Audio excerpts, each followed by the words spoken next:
Hi guys, welcome to the video. இன்றைக்கி நம்ம எதை பற்றி பார்க்க போகிறோம்னா, இது வந்து ஒரு டாக்குமெண்ட்ரியோட ஒரு ரிவ்யூ பற்றி பார்க்க போகிறோம். விடியலுக்கான ஓட்டம்னு சொல்லிட்டு ஒரு ரா அண்டு ரியலிஸ்டிக்கான ஒரு டாக்குமெண்ட்ரினே சொல்லலாம். இந்த ஆம்புலன்ஸ் டிரைவரை பற்றி நம்மளுக்குலாம் பொதுவாக வந்து எதனா ஆச்சுன்னா ஃபோன் பண்ணால் ஆம்புலன்ஸ் வரும், கூப்பிட்டு போவாங்க, ஹாஸ்பிட்டலுக்கு போவாங்க அப்படின்னு தெரியும். பட் அதுக்கு முன்னாடி வந்து ஒரு பெரிய ப்ராசஸே இருக்குது, பல கஷ்டங்கள் இருக்குது அந்த ஆம்புலன்ஸ் டிரைவரோட வாழ்க்கையில்.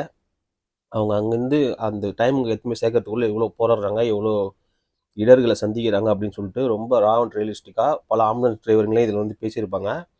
முக்கியமான விஷயம், இந்த ரா ஃபுட்டேஜ்லாம் நிறைய யூஸ் பண்ணியிருப்பாங்க இந்த டாக்குமெண்ட்ரியில். அதுதான் இந்த டாக்குமெண்ட்ரியோட ஒரு பெரிய ப்ளஸ்னே சொல்லலாம். கொஞ்சம் நீங்கள் லைட் ஹார்ட்டடாக இருந்தால் இது கொஞ்சம் பார்த்து பாருங்கள். ஏன்னா ஃபுட்டேஜ்லாம் ஆக்ஷன் ஃபுட்டேஜஸ்லாம் கொஞ்சம் ராவாகவே யூஸ் பண்ணியிருக்காங்க, நல்லாயிருக்கு. இதை வந்து பாலச்சந்தர் சண்முகன்றவர் வந்து இயக்கியிருக்காரு.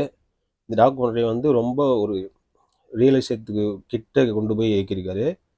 நிறையா வந்து ரா ஃபுட்டேஜ்லாம் யூஸ் பண்ணியிருக்காரு. அது மட்டும் இல்லாமல் நிறைய ஆம்புலன்ஸ் டிரைவர்களே வந்து இதில் வந்து பேட்டி கொடுக்குற மாதிரி அந்த டாக்குமெண்ட்ரியில் வரும். சூப்பரான இது வந்து எந்த இதுவுமே கிடையாது. உங்களுக்கு வேணும்னா ஆம்புலன்ஸு எல்லா லிங்க் கமெண்ட் பண்ணுங்கள், இந்த லிங்க் நான் சென்ட் பண்ணுறேன்.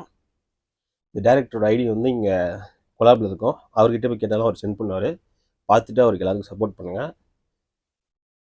இது படம் முடியும் போது ஆவணப்படம் அனைத்து ஆம்புலன்ஸ் டிரைவர்களும் சமர்ப்பணம்னு போடுவாங்க. அதை பார்க்கும்போதே எனக்கு ஒரு big salute all ambulance drivers அப்படின்னு தோணுச்சு. ஒரு பெரிய மரியாதையாக வரும் உங்களுக்கு. கண்டிப்பாக போய் பாருங்கள். கூடுதல் அது மட்டும் இல்லாமல் இந்த டாக்குமெண்ட்ரி, இந்த ஆவணப்படம் வந்து 9க்கும் மேற்பட்ட விருதுகளை அள்ளி குவிச்ச ஒரு டாக்குமெண்ட்ரினே சொல்லலாம்.